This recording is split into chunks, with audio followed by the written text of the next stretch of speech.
wanted to try to get the players' emotions to be tied in. Obviously, we had to make a lot of cuts.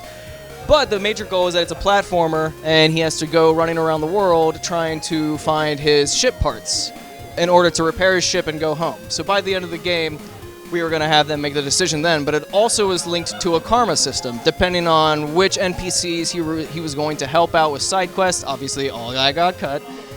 With only 48 hours, you'll meet some hiccups. Like one thing that we were trying to do, we were trying to use as many open source assets as we could, just so that we could get, a lot of this basic stuff done and out of the way.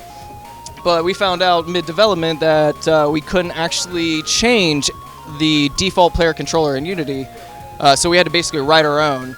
And we've made the game Shell Sweet Shell. It's a real tongue twister, I promise. It's come together really well. There's still a few bugs that we could work on over the time that we'll still have together, since we're all buddies and we came here as a group. I'm still ecstatic about how it came out. Everything looks great. Well, my favorite part of the game is my level, of course. It's the one after this one, and it's in an alley. Yes! Okay.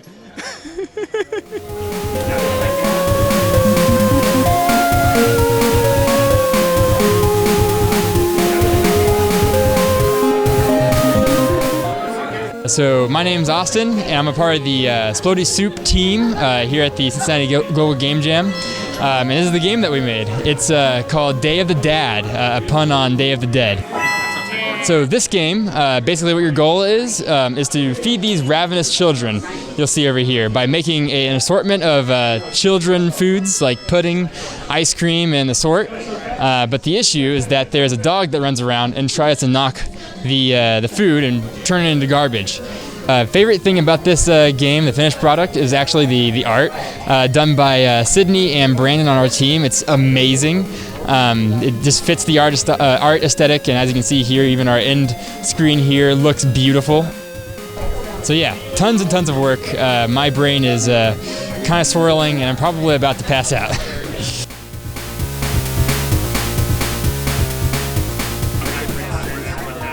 For our entire group, home for us was like family and everybody being together.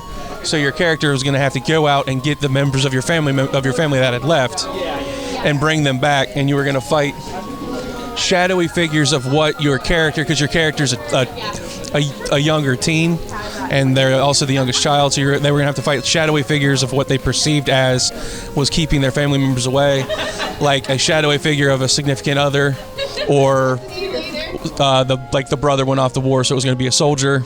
But what we wound up with is just a character who can run around and fight shadowy things.